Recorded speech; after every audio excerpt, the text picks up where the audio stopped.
Muy buenos días tengan todos ustedes. Me da mucho gusto saludarles esta mañana. Mi nombre es Pablo Mendoza y soy el director de la firma Crow. Si es la primera vez que se incorporan con nosotros, nos identifican, bueno, pues todavía me corresponde la parte más agradable, la parte más bonita de este tour que estamos haciendo y de este evento, que es darles a ustedes la bienvenida a lo que es nuestra familia, a lo que es nuestra organización Crow. Cuando identificamos a Crow Advisory Tour, estamos hablando de tres grandes segmentos. Crow, la parte de tecnología y transformación digital, con una múltiple lista de servicios y de productos ya muy concretos para todo tipo de sectores que conforman nuestra economía. Tenemos la segunda división, GCA, que es el Global Corporate Advisor, todo lo que son las finanzas corporativas en una empresa, las valuaciones de la empresa, los intangibles, el M&A, etcétera. Y la tercera, que es parte hoy de este Crow Advisory Tool, que es el Governance, Risk and Compliance, todo lo que es gobierno corporativo, todo lo que son riesgos, y hoy nos ocupa la parte de compliance. Y dos grandes temas vamos a abordar el día de hoy con nuestros invitados, tanto Fabián Sánchez como Alejandro Lozano. Fabián Sánchez, un extraordinario responsable y director de la práctica que le denominamos HTL en Crow México, y Alejandro Lozano, lo propio, extraordinario profesional, gran conocedor y muy reconocido en la comunidad de negocios en todos los temas de PLD. Fabián, Alejandro, muy buenos días. Nos da muchísimo gusto que el día de hoy compartamos este foro con nuestros amigos, con nuestros clientes. Y bueno, pues empecemos. Sin lugar a dudas, mi estimado Fabián, hablar de HTL, H de hotelería, es la práctica mundial, y diríamos que la práctica de HTL, la organización HTL que representamos como Crow, es la práctica mundial más importante en materia de H, hotelería, T, turismo, y L de leisure, de entretenimiento. Y para nosotros, pues siempre es una distinción tenerte aquí, Fabián, nuestro director de esta práctica, porque hoy en día siempre hay oportunidades. Y quisiera iniciar con una pregunta muy general, mi estimado Fabián. ¿Cuál es tu diagnóstico general en México respecto a los temas de hotelería y bienes raíces en general? Como un punto de partida, te cedo la palabra, mi estimado Fabián, si eres tan amable. Muchas gracias, Pablo. ¿Sí me escuchan bien? Sí, perfecto. Y gracias por la oportunidad y gracias a la audiencia. En temas de hotelería y en temas de bienes raíces, ha habido en esta pandemia tanto perdedores como ganadores. Me gustaría decir que la hotelería pudiera estar mejor, pero desafortunadamente hemos tenido un reto muy importante, sobre todo en destinos urbanos, hoteles de negocios. Sin embargo, la hotelería de placer, que es destinos de playa, esa se ha venido recuperando poco a poco.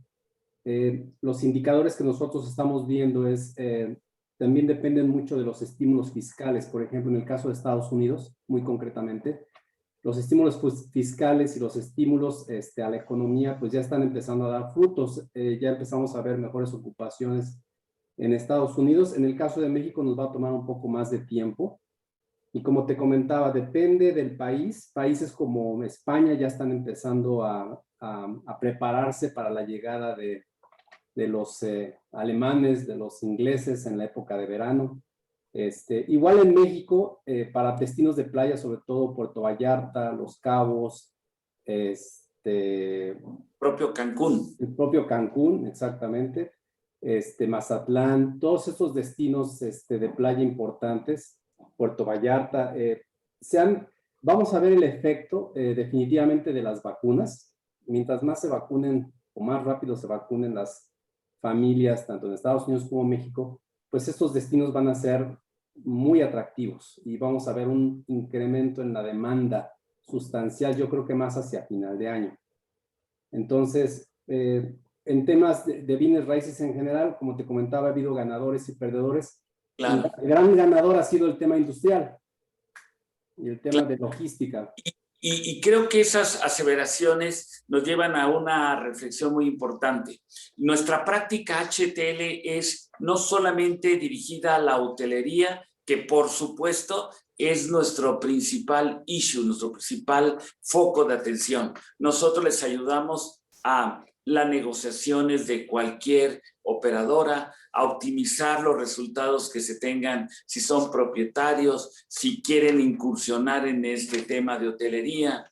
Cualquier vocación, denos un terreno, cualquiera que este sea, y tendrá una vocación, ya sea en la hotelería, en el turismo o en el esparcimiento. Nuestra consultoría HTL, entre otras cosas, lo que realiza es identificar cuál es el mejor rendimiento. Y muy atinadamente decías que no solamente es la hotelería, sino los bienes raíces en general, y me quedo con una pregunta para tu siguiente intervención, si este sería un buen momento para invertir en bienes raíces en general, es decir, yo, empresa, aunque no me dedico a hotelería, tengo un inmueble o me adjudiqué un inmueble con motivo de la pandemia, pues venga el inmueble, pueden tocar la puerta, será un buen momento, pero después de la intervención de Alejandro, me nos contestarás, Fabián. Alejandro, qué gusto saludarte. La verdad es que siempre es un privilegio saber que estás dentro de nuestra organización.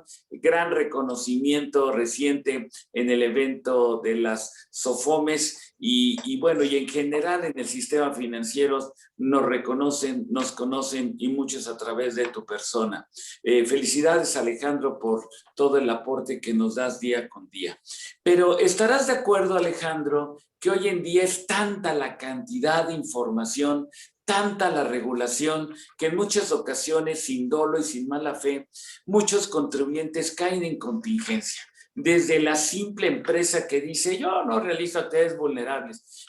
Pero realizas operaciones entre partes relacionadas de financiamientos, cuentas corrientes que hay, de préstamos, tantos aspectos. Hoy quizá la mejor práctica cuando hablamos de PLD, de esa prevención del lavado de dinero, sería una auditoría, y esto nos daría también pauta para que nos dijeras si esto es así. Entonces, ¿qué serían, digamos, aparte de los temas de auditoría, los servicios de consultoría que podríamos ofertar en materia de PLD? Nuevamente, Alejandro, buenos días y te cedo la palabra. Gracias, Pablo. Un gusto saludarte. Gracias por tu presentación tan elocuente. Te lo agradezco. Un gusto estar aquí en la firma. Fíjate que es un tema muy interesante el que comentas. Sin duda, el tema de las actividades vulnerables es el tema que vamos a estar siguiendo mucho en los próximos años. Es el que más va a seguir teniendo movilidad.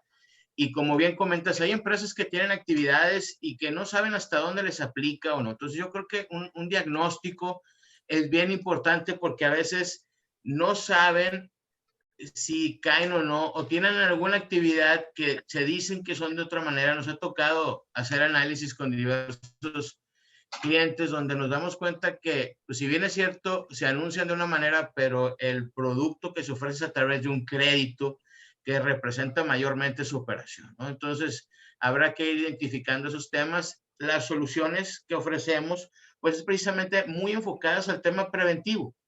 Hemos visto casos donde la gente, por no tomar en serio esto, le han puesto millones de pesos en multa, que al final nosotros buscamos siempre tener un esquema preventivo, evitar que el cliente sea sancionado, porque al final, como quiera, pues puedes pedir la multa, pero tú sabes que llega el honorario del litigio y como quiera, pues perdiste, ¿no? Entonces, dentro de las soluciones que tenemos para las actividades vulnerables, somos muy meticulosos en el detalle del análisis de hasta dónde deben de llegar sus responsabilidades. Y muy importante, Pablo, dentro de todo esto empoderamos al cliente para que él pueda continuar con este cumplimiento. Sin duda, Alejandro, hoy en día en los gobiernos corporativos ya el segmento de información financiera cotidiano, frecuente, necesario. La parte de operación, lo propio. la parte de estrategia al igual, pero ahora se está incorporando en todos los consejos la parte regulatoria, la parte de compliance, y el que está surgiendo como un tema muy importante es la parte de PLD. Así que, pues, vamos a regresar en breve contigo, Alejandro, y nos gustaría mucho que platicáramos en su momento ya de detalles como lo que hacemos, inclusive de capacitar, y algunos temas técnicos muy usuales que se utilizan como qué es el análisis de brecha, por ejemplo. Pero regresamos ahora con Fabián. Fabián, decías y atinadamente que la inversión en bienes raíces siempre es un tema fundamental.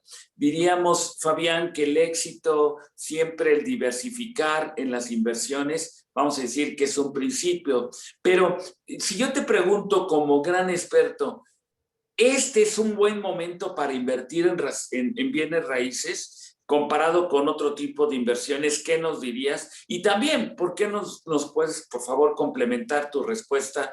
¿Cuáles serían las oportunidades de negocios que se pueden encontrar? ¿Dónde se encuentran esas oportunidades de negocios en los bienes raíces? Si eres tan amable, Fabián. Probablemente se desconectó. Puede ser. Pero es que lo tenía muteado. Perdón, Ahí. disculpa. Sí. Esa pregunta es la pregunta del $1,000,000. Yo siendo un creyente del bien raíz, para mí es una de las inversiones más bondadosas o de los sectores más bondadosos, perdón. ¿Por qué? Porque el bien raíz es un bien tangible, es algo que lo puedes tocar y va adquiriendo valor a través del tiempo, usualmente. Entonces, es una inversión con no tanto riesgo. Puedo dormir en un departamento, pero no puedo dormir en un Bitcoin, por decir así, ¿no? Es algo que es tangible y en época de crisis es cuando vienen las oportunidades. Si tienes liquidez para comprar terrenos, por ejemplo, ¿no? Para futurear, como decimos en la industria. Y para que en el momento en que las condiciones mejoren, tú puedas hacer algún proyecto, ya sea de hotelería, ya sea de departamentos, ya sea de industria, etcétera. Entonces, dentro del abanico de inversiones, la inversión en bien raíz es una inversión segura, es una inversión confiable y es una inversión con poco riesgo, hablando del tema de riesgos. Entonces, yo soy un creyente que la inversión, dependiendo del tipo de industria en la que estés, puedes incluso hacer esquemas muy interesantes. Por ejemplo, si eres una empresa y tienes muchos activos que están ociosos, tú puedes decidir algunos activos desincorporarlos en su momento para hacer otro tipo de desarrollos. Como lo comentaba hace un momento, los grandes ganadores del tema de la pandemia han sido la industria. Amazon no ha dejado de crecer sus centros de distribución. El tema de la vivienda también es otro de los ganadores. Las familias deciden o los agentes deciden invertir en un bien raíz cuando existen condiciones de riesgo en el entorno económico. Entonces, si eres una empresa y tienes activos fijos, puedes incluso hacer una ingeniería financiera y en algún momento, si tú quisieras tener más liquidez dentro de tu empresa porque el mercado de valores te premia no tener tanta inversión en activos fijos, pudieras hacer un sale leaseback, por ejemplo, ¿no? O sea, una vez te permite hacer todo ese tipo de estructuras y el dinero, pues ahí está. Yo siempre he dicho, México no es que no tenga dinero. El problema es que no hay proyectos de inversión interesantes o atractivos, ¿no? Que sean, digas, oye, este proyecto de inversión me va a dar tanto rendimiento en tanto tiempo, etcétera. Entonces, hay que hacer la chamba, ¿no? Me parece extraordinario. Yo diría, sin decir nombres por respeto, obviamente, pero los casos de éxito recientes con muchos clientes en donde simplemente nos han invitado, te han invitado a las juntas de consejo y te dicen, oye, tengo estos terrenos, ¿qué hago? Y bueno, la vocación de HTL permite identificar, oye, ya vimos que puede servir aquí para un centro de distribución. La última milla de Mercado Libre, y bueno, ha sido exitoso. Oye, o en tus procesos, la logística, el almacenamiento, la vinculación con el comercio electrónico. Hemos visto, y a mí me ha llamado la atención, tus capacidades como las propias de Alejandro, de hasta en no lucrativas que de pronto algunas instituciones, por ejemplo, del ramo educativo, con algunos inmuebles ociosos por la pandemia, por lo que sea, en fin, están innovando, buscando alternativas, pero de pronto descubren que puede haber algún espacio ocioso y se le encuentra una vocación. Yo diría que parte de tu trabajo, Fabián, es identificar ese sentido de un gran retorno de inversión. Es decir, tu trabajo no solamente la práctica es ver para qué sirve. No. Tu trabajo inclusive identificas muy profesional pues los mercados, la necesidad de los inversionistas y cómo retorna el dinero. Extraordinario. Me gustaría mucho, Fabián, que pensáramos en algunas recomendaciones que les podemos dar a nuestros amigos que cuentan con inmuebles ociosos, como ya lo mencionamos un poco, y también México sigue siendo de los 10 destinos más importantes de turismo. Ayer en una reunión nos decías, Fabián, y que el crecimiento de la hotelería siempre existirá, nada más hay que encontrar ahora el cómo, el manejo, en fin. Regresamos en breve contigo, Fabián, porque el tema es por demás interesante. Alejandro, en estos consejos que hoy se han visto como que el tema de estrategia y de compliance se vuelve un tema muy interesante, máxime porque hay necesidades obviamente de recaudación para satisfacer todos estos gastos tan comprometidos de nuestro país. Y entre otros aspectos hemos visto que ha crecido, Alejandro, la fiscalización, tanto la propia de la unidad de inteligencia financiera que busca mucho los acercamientos o las directrices a segmentos, como también que al final quien impone la multa es el SAT.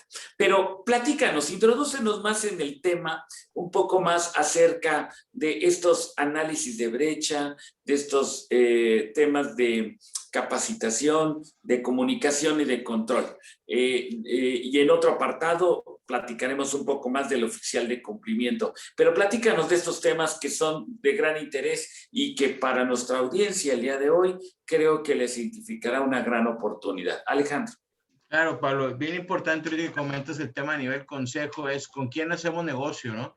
Estamos creciendo el negocio, estamos buscando nuevos socios comerciales, inclusive proveedores, y recordemos que el tema de lavado de dinero es cómo nos pueden utilizar a nosotros, ¿no?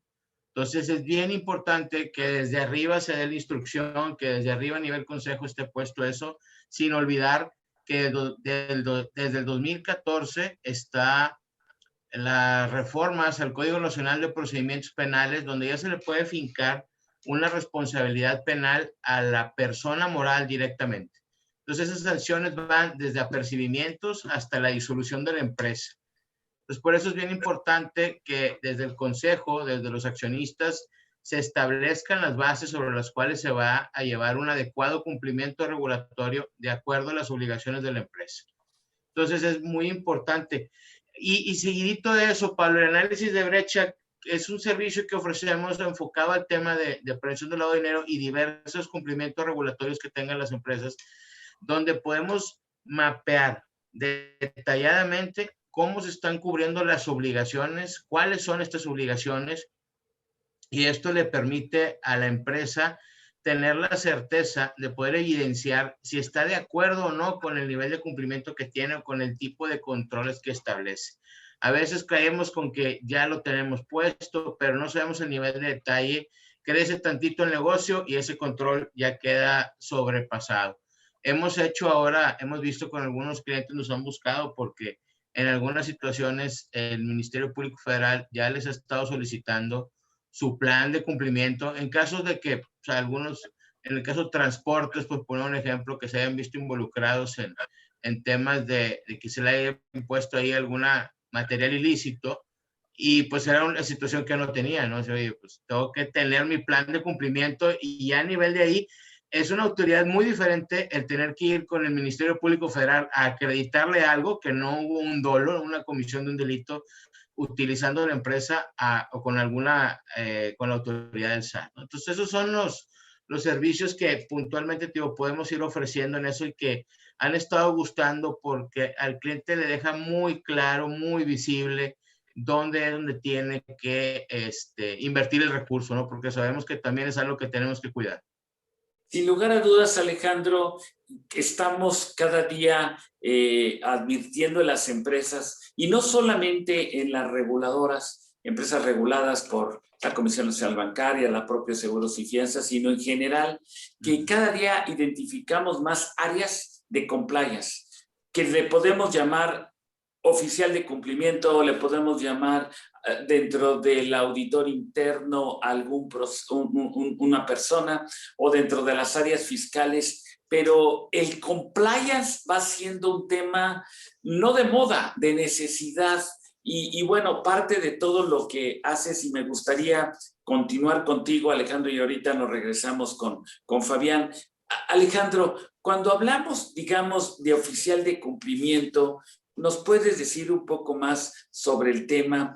¿Tú cómo lo estás identificando hoy en día, y no solamente como retórica, no solamente como membrete? Y otro punto que me gustaría en esta intervención, Alejandro, al final del día, el éxito en cualquier organización, como un principio de administración, es sistematizar un procedimiento que no dependa de las personas, que no dependa de que haya un director muy apasionado o un CFO lo propio y que es muy consciente, que esté sistematizado. Pregunta concreta: ¿qué es el oficial de cumplimiento hoy en día?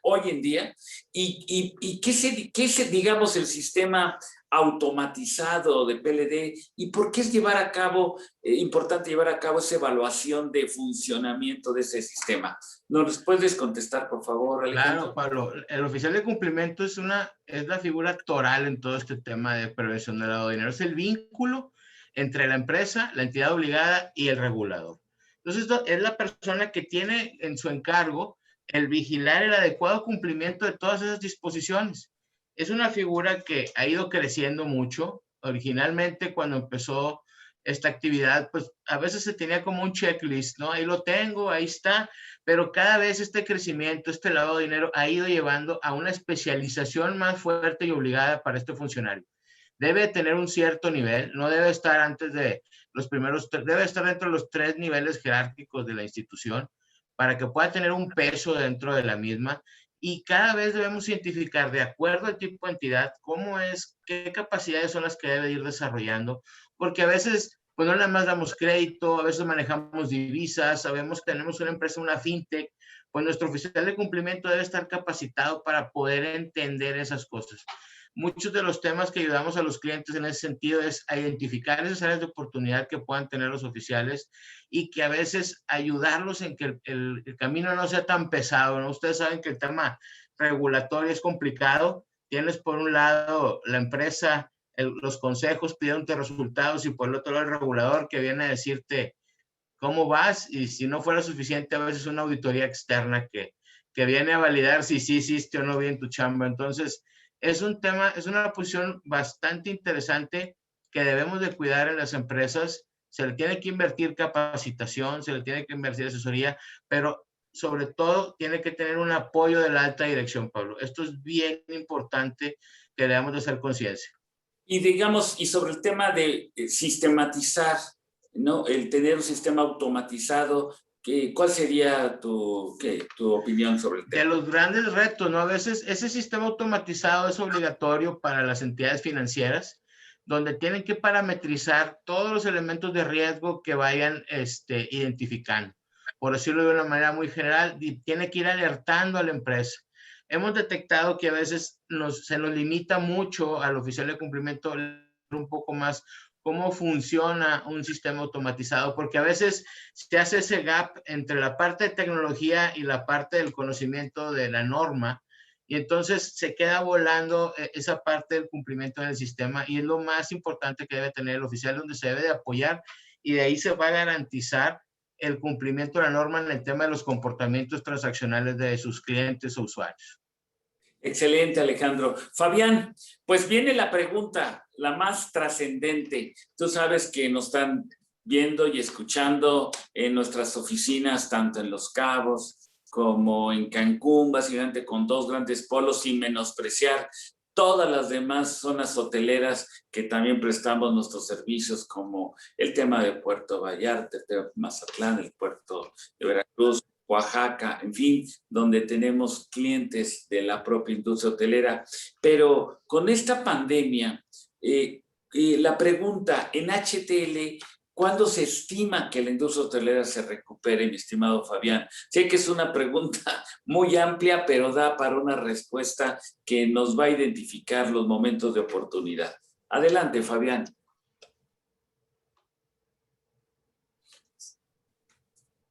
Seguramente estás en mute. Ahí está. Perdóname. Sí, no. Perdóname No otra vez. te preocupes. Yo siempre les digo, Fabián, siempre les digo a todos que la pandemia ha causado aspectos y trascendencias y usos y costumbres muy especiales.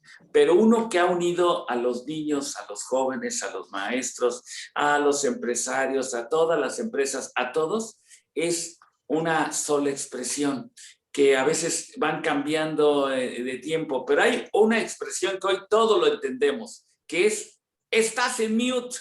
Esa la entienden todos, ¿no? Así que, bueno, pues ya viene la pregunta, por favor. ¿Cuándo se recupera? Tu punto de vista, por favor. Si recuerdas, te comentaba que depende del tipo de hotelería del que estés hablando. Si me preguntas hotelería de negocios, esa tiene una recuperación un poco más lenta versus la hotelería de placer. Para la hotelería de negocios, la mayoría de los especialistas coinciden que la recuperación sería hasta el 2023. Correcto. Para la de placer, finales del 2023 y para la de placer, finales de 2022, para llegar a los niveles de ocupación y de tarifas que traíamos antes de la pandemia. Entonces, depende del sector, porque dentro de la hotelería hay toda una gama de hotelería. Te podría decir que, por ejemplo, uno de los sectores que más estamos atendiendo es el sector de hotelería de hoteles boutique. Es decir, son hoteles pequeños, hoteles de 40, 60 llaves, en lugares extraordinarios, en un entorno rodeado de naturaleza, con vista al mar, etcétera, en donde la experiencia tanto del entorno como la experiencia gastronómica son únicas, y el spa. Entonces, ese sector es un sector que viene muy fuerte. Para nuestras oficinas de Los Cabos, Cancún y Vallarta, les diría que ahí viene la demanda.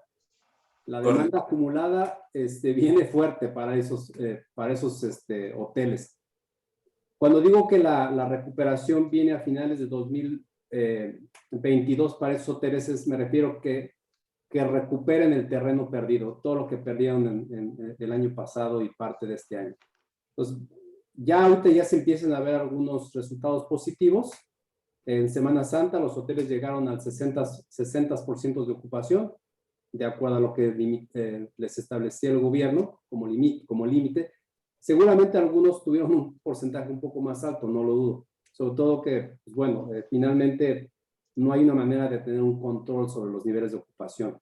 Entonces, esa es la perspectiva que tenemos en Forward. Si bien es cierto, es un sector que se afectó mucho, te puedo decir que es el sector que más va a tener una recuperación, digamos, un poquito tardada, pero a partir del 2022 va a ser un crecimiento exponencial, digámoslo así, porque todas las familias y queremos salir, ¿no? Después de esta pandemia. Correcto.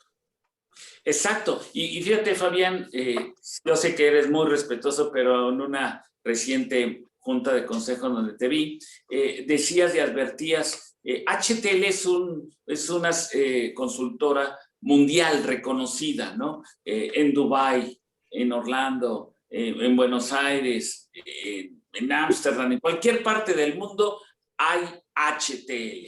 Y obviamente, perdón que te interrumpa, Pablo. Quiero anunciar que se acaba de abrir la de Australia y acabamos de abrir esta semana la de Londres. Excelente noticia. Y eso es muy interesante porque no solamente es darle servicios a esa propia comunidad, sino que interactúan ustedes. De pronto identifican inversionistas de Australia que saben de México y que ponen un capital, 100, lo que sea, y buscan un retorno de inversión en un inmueble a tantos años y les corresponde a ustedes, a nosotros, a nuestra firma Crow, en la área de HTL, identificar dónde es el mejor lugar. Y ese dónde es el mejor lugar, decía en la junta de consejo a la que me refería, que sobre todo también esos hoteles boutique, 100 playas, pero también en pueblos mágicos y alrededor de las grandes urbes. En esta reunión de Monterrey decías, oye, pero es que la gente, la familia como activamente quiere salir, pero quiere salir a un lugar seguro. Y entonces, bueno, a mí me pareció muy interesante el decir cuánto es el capital, el retorno, se pueden establecer estos lugares, estos bungalows. Cambias también la filosofía de algunos otros por darle más seguridad, por pruebas de COVID, en fin, valores agregados, ¿no? Que puedan identificar y que hoy la lectura, ¿no? De la demanda es lo importante, que la oferta real efectivamente el servicio se dé. Oye, qué gran noticias esto de Londres y de Australia que se suman. Y la verdad es que cuando yo me meto me introduzco un poco, navego un poco en todo lo que es esta área de HTL y veo los correos y veo las oportunidades, es un gran dinamismo. Y sobre todo, repito, no es aplicable única y exclusivamente para la industria hotelera, sino es cualquier terreno, cualquier recurso.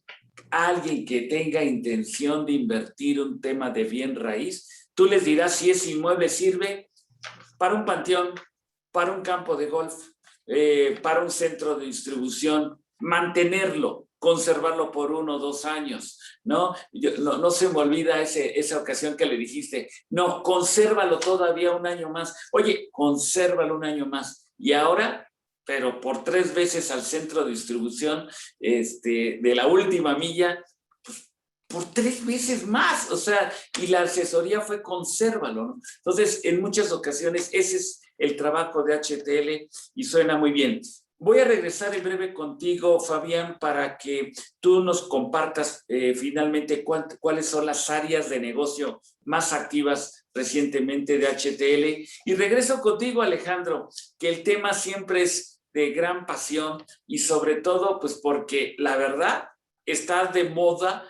Cada día hay compliance fiscal, compliance regulatoria, a lo que te dediques. Siempre habrá temas que tienes que observar como áreas de riesgo, pero en muchas ocasiones pensamos que si yo no me dedico a si no estoy en el sistema financiero, o me dedico a la joyería, o no vendo autos, o no vendo inmuebles, no me debe de interesar.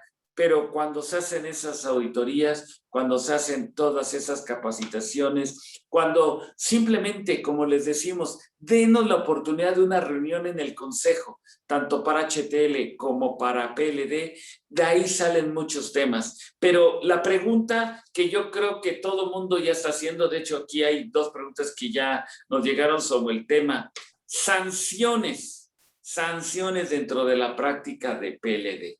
Claro. ¿Cuál sería la mejor forma, Alejandro, de evitar esas sanciones? Como tú atinadamente lo dices, nuestra práctica va más dirigida a ser preventivos. ¿Nos quieres abordar el tema, por favor? Totalmente, Pablo. Mira, en el tema de entidades financieras, las multas, el año antepasado pusieron una multa, 8 millones de pesos por no tener el sistema automatizado bien puesto.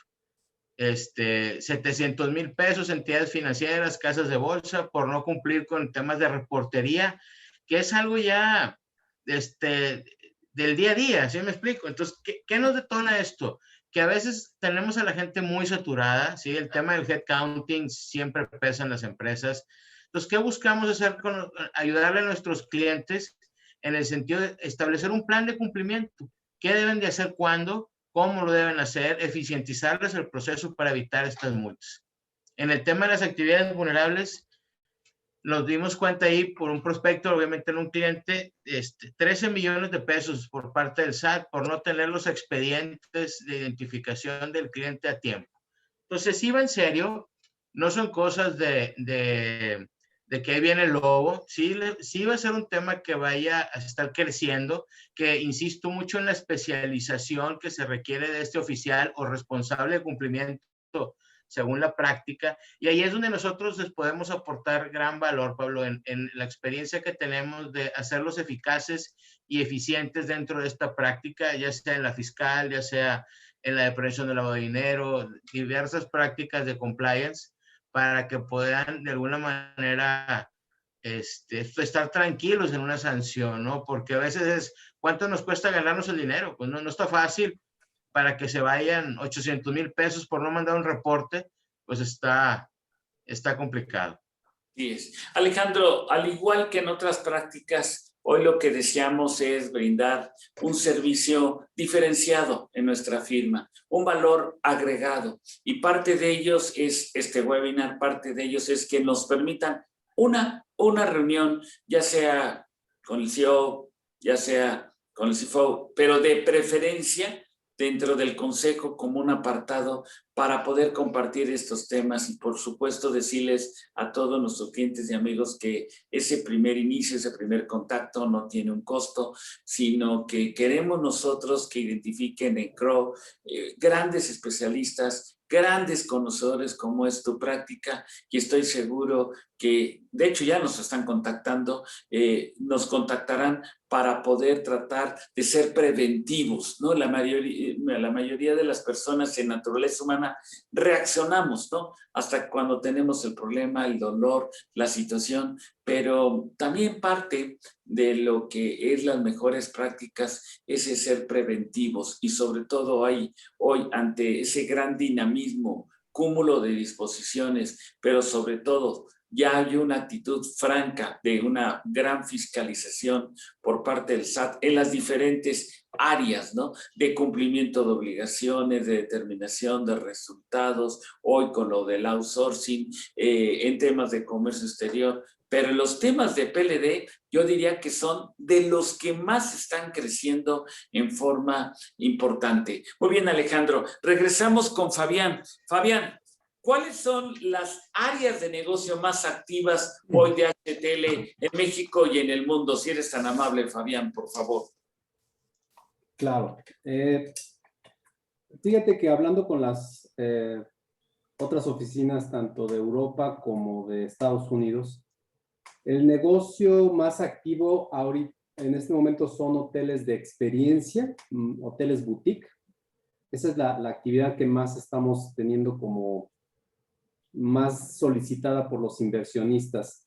Seguido de, hay un concepto que se llama branded residence, que son tipo tener tu casa o departamento villa con la marca hotelera. Es decir, puedes tener tu departamento tipo Marriott, tu departamento tipo Hyatt con todos los acabados y con todos los servicios los servicios que te ofrece un hotel, ¿no? Y acceso a la alberca, etc. Entonces eso está bien interesante.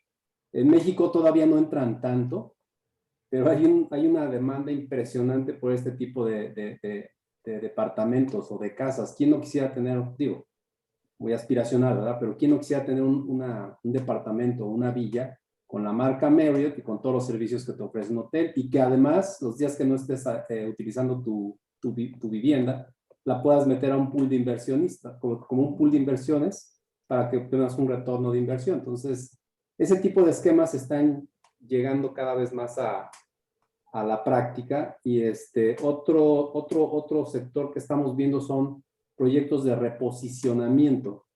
Un hotel, sobre todo en proyectos, hoteles de negocios, que se puedan reconvertir a hoteles, a departamentos o se puedan reconvertir a consultorios. Otra oportunidad que vemos ahí interesante, sobre todo que hay una demanda muy importante de departamentos para la gente joven, digamos que hay un exceso de demanda de departamentos en ciudades como Monterrey, Guadalajara, la Ciudad de México, en donde todavía hay mucha población que quisiera tener un departamento en una zona pues céntrica, donde estén los negocios, donde estén las escuelas, las universidades, los centros comerciales. Entonces, esas son dos de las áreas de oportunidad que vemos. Y la parte final es la que vemos, tú lo comentabas muy bien, la sistematización de procesos. Empresas que tienen un portafolio de inmuebles muy grande, que a veces se vuelve un monstruo de 1000 cabezas tener muchas propiedades. Nosotros les ayudamos primero a hacer un avalúo del portafolio inmobiliario, cuánto cuesta, después determinar la vocación de estas propiedades. O sea, el proceso son 3 pasos: el avalúo, la determinación de la vocación natural de estas propiedades, en función de los usos de suelo, el PUS y el COS, etcétera, lo que te dicta el municipio. Y por último, viene la parte del desarrollo inmobiliario. Entonces, ahí viene la parte de hacer un proyecto arquitectónico, la parte de financiamiento, la parte de los recursos, etcétera, ¿no? Las áreas de comercialización, etcétera. Entonces, son estas 3 grandes áreas de negocio las que vemos como oportunidad, Pablo. Excelente, Fabián. Pues estamos llegando ya prácticamente al final de este evento y vamos a dar respuestas a algunos correos que hemos recibido, algunas llamadas inclusive que nos están mandando en algunas oficinas que ya llamaron. Y me gustaría, Alejandro, mira, nos están preguntando en términos generales, ¿yo cómo puedo saber el cliente común financiero?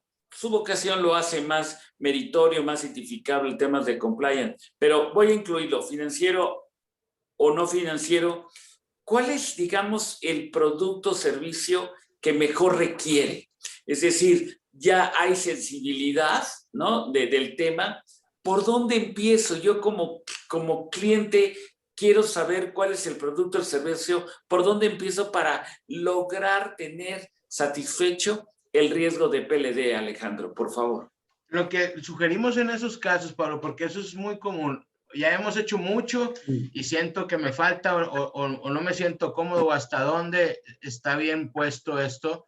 Lo que ofrecemos para el cliente en este caso es un diagnóstico donde evaluamos las obligaciones que tiene, cómo está cumpliendo y al detallar el cómo es donde vemos si es de la forma en lo que lo están haciendo. Entonces eso le va a dar mucha certeza a la alta dirección, al cliente, inclusive a lo mismo oficial, de ver si esa práctica que lleva es adecuada, es sostenible y en el punto le da una medición de acuerdo al apetito de riesgo que haya definido la empresa.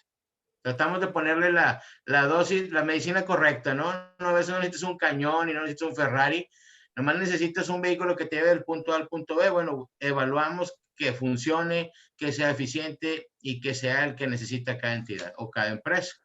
Yes. Me está llegando aquí a mi WhatsApp 2 preguntas, seguramente que ya han tenido ya experiencias no adecuadas respecto a fiscalizaciones. La pregunta concreta te la voy a leer. Dice, yo he sido objeto de fiscalización. Sin embargo, así lo dice, sin embargo, deseo ya evitar cualquier otro tipo de contingencias. ¿Cuál sería la forma de poder tener contacto directamente con ustedes? ¿Qué es lo que podríamos decirle? Que directamente, bueno, al final tenemos un dato de contacto, pero que no duden en llamar a cualquier socio de la firma y, por supuesto, directamente a ti. ¿No es así, Alejandro? Claro, totalmente de acuerdo. Estamos a la orden en la oficina de Monterrey, damos servicio a todas las oficinas en nivel nacional. Y bueno, yo creo que en ese caso el gap análisis es la mejor manera de poder garantizarte que estás cumpliendo y que sea en un nivel adecuado, porque a veces cumplen, pero si le movemos tantito ya no funciona el control, etcétera. Entonces, por eso ese tema es bien preventivo. A veces nos esperamos hasta que venga la auditoría y si es la auditoría, juega mucho un papel porque ahí puede depender que nos dejen abierta la cuenta, cómo nos van a ver los demás pares, los inversionistas. Entonces, no es preventivo. El análisis de brecha, un gap análisis, es lo que puede ser lo más preventivo para detallar bien cómo lo están cubriendo, cuál es la obligación y si eso es eficiente, de acuerdo, insisto, al apetito de riesgo de cada entidad.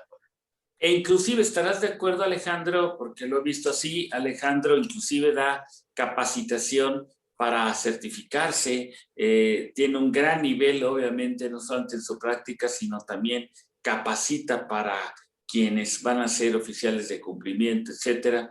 Pero ¿estarías de acuerdo, Alejandro, que el hecho de esta no deseable mala experiencia que se tuvo por parte de esta empresa, que pudiéramos también analizar por qué sucedió? Es decir, que siempre me gusta mucho tus análisis de decir, a ver, vamos a ver desde el origen. ¿Sabían de la disposición? ¿Quiénes son los que debían haber conocido de ellas? ¿Hay políticas? ¿Hay procedimientos? ¿Hay alguien que debió haberlas revisado, checado? ¿Era un área de riesgo? Se subió al consejo, había monitoreo, era tan evidente que no las vieron. Oye, ¿se requiere realmente como parte del compliance ponerlo, subirlo? ¿Quién es el responsable? ¿Cada cuándo hay que hacer esa auditoría? Hay que sistematizarlo, el nivel de riesgo es muy alto. En fin, todo este análisis que sé que tú lo haces también, aun cuando haya existido malas experiencias, siempre es oportuno, ¿no es así? A veces, claro, Pablo, y a veces nos toca que ha habido mucha rotación en el área. Hemos visto clientes donde la persona más antigua en la empresa tiene menos de un año. Entonces, cuando llegas y te toca vivir una experiencia regulatoria, una revisión, pues no hay quien te dé, y eso es un tema donde a veces las empresas no invierten en el sentido de decirte, ok, tengo aquí a mi oficial de cumplimiento y si se me va, ¿qué? No voy a quebrar, pero pues tengo esos problemas, ¿no? Viene la junta, viene la revisión y todos tenemos menos de un año. Este hombre lo llevaba todo en una libretita y ahí nos decía y nosotros no nos involucramos. Ese tipo de situaciones también son riesgos, también es un tema que se debe de cubrir y por eso te digo que somos muy meticulosos en ese detalle. Una vez, y por poner un ejemplo, en una intervención nos dimos cuenta que en un área comercial tenían el 40% del área tenía una rotación todos los años. Entonces es una rotación muy fuerte que lo que podía ocasionar en el cliente era que llegara otro promotor, dejara clientes malos, se fuera y después esos clientes malos iban a ser distribuidos entre el resto de los clientes, digo, de los asesores, y ya no ibas a ver, si mañana esos clientes te utilizaban a ti, pues ya se rompía la cadenita de quién se lo trajo, ¿no? Era, pues me los pasaron. Y ahí la empresa no tenía nada y sí lo vio cuando se lo evidenciamos, dijimos, oye, ¿cómo ves esto? Pues para ellos sí fue un tema, obviamente, de riesgo y se le tomaron acciones. Entonces, por eso es bien importante, porque a veces la misma operación se va comiendo a ese oficial de cumplimiento o ya lo hacen las juntas del comité muy de checklist y nosotros digo, llegamos a evidenciar eso en pro de ayudar a la empresa, obviamente. Sí, por supuesto, y en muchas ocasiones cuando se hacen las auditorías, los mismos clientes nos manifiestan que yo tengo todo. Sí, y puede ser que el tenerlo, sí lo sea, pero como tú atinadamente dice, y funciona, ahora yo quiero tener la evidencia del funcionamiento de todo lo que tú dices que se tiene. Y ahí donde también existen grandes sorpresas, en donde de qué sirve que haya una política, un procedimiento, si no hay alguien que se dé cuenta que la está aplicando y que es de su perfil de puesto, su obligación, y alguien más que vea que se cumpla, ¿no? Ese tema. Entonces se tiene que tener esa balanza de funcionamiento con alguien que observe que real efectivamente se cumpla. Muy interesante, Alejandro, y sin duda, pues estoy tratando de resumir porque hay varias preguntas sobre por dónde empezar, cómo empezar, los contactos, pero creo ahorita con una lámina final vamos a extender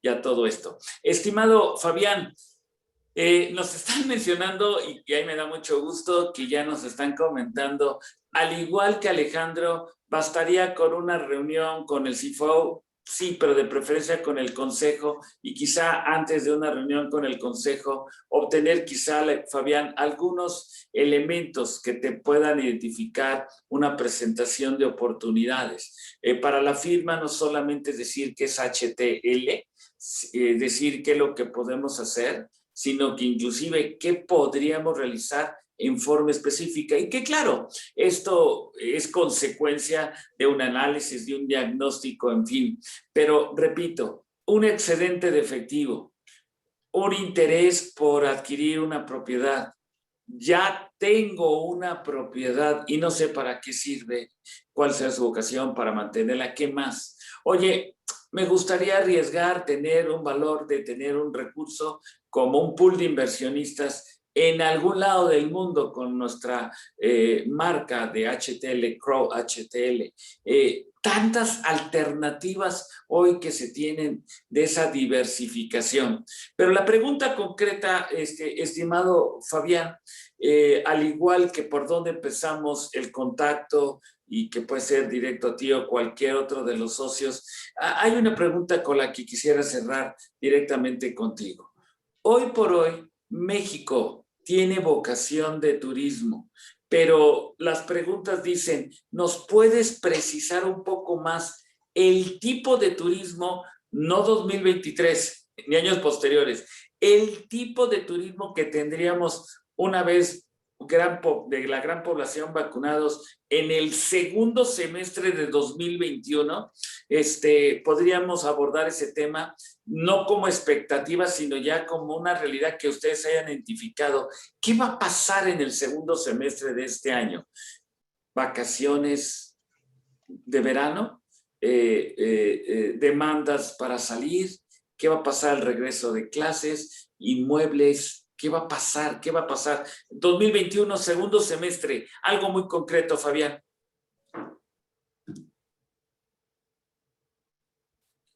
¿Estarás en mute, Fabián? Como comentaba anteriormente, existe una demanda acumulada de viajeros que están con muchas ganas de ya salir, muchas ganas de salir y viajar. Lo que vamos a observar a finales de este año, ya prácticamente en el segundo semestre, es la demanda va a ser más, va a haber un componente muy local, digamos, familias viajando, familias de México viajando a los destinos de playa. Sobre todo si que no necesites tener, tomar un avión, digamos, ¿no? Por ejemplo, la población de Guadalajara pues tiene muy cerca Riviera Nayarit y todo lo que es Puerto Vallarta. Entonces, de hecho, ya en Semana Santa hubo muchísimo tráfico. Entonces, ese tipo de demanda va a continuar incrementándose. La demanda de la Ciudad de México por destinos como Acapulco, o destinos como Valle de Bravo, o destinos como San Miguel de Allende. Ese es el tipo de demanda que vamos a ver. Difícilmente ahorita alguien va a decidir, oye, me voy a dar un viaje a Europa, por ejemplo, ¿no? O me voy a ir de viaje a Asia, ¿no? Ese tipo de demanda, digamos, de viajeros internacionales, no los vemos tan como una parte de la demanda para el segundo semestre de este año. Más bien va a ser demanda tipo mucho del mercado local o destinos, por ejemplo, donde el trayecto de avión sea muy cortito. Por ejemplo, todo lo que es California con el tema de Los Cabos. O sea, ese tipo de mercado que es 1 hora y media, 2 horas de vuelo, ese sí lo vamos a ver incrementarse. O, por ejemplo, el destino de todo lo que es el Valle de Guadalupe, que es uno de los grandes destinos de México por todo el tema vitivinícola y toda la experiencia gastronómica, con San Diego, con Tijuana. O sea, todo ese mercado, más como viajes cortitos o que sean viajes en autos, ese es el que vamos a ver incrementarse de manera sustancial, conforme también la gente se sienta más en confianza ya con las vacunas. De hecho, ayer estábamos viendo el semáforo del COVID, pues ya varios estados están en verde, ¿no? Entonces, eso le da más confianza a las familias de poder salir, de poder viajar. Y bueno, para nuestros amigos los hoteleros, pues bueno, son buenas noticias, sobre todo repito, para los destinos de playa o de descanso, ciudades, pueblos mágicos, ciudades coloniales. El tema de destinos urbanos ese va a tomar todavía un poco más, sobre todo el dilema que existe si ya las empresas van a necesitar enviar a sus empleados a otras ciudades, ¿no? Ese, por ejemplo, es un argumento que se ha dado, ¿no? El tema de si las empresas van a requerir que los empleados viajen a otros destinos si tenemos este tipo de plataformas como el Zoom. Entonces, todo ese tipo de temas pues, le pegan muy fuerte al tema de la hotelería de negocios.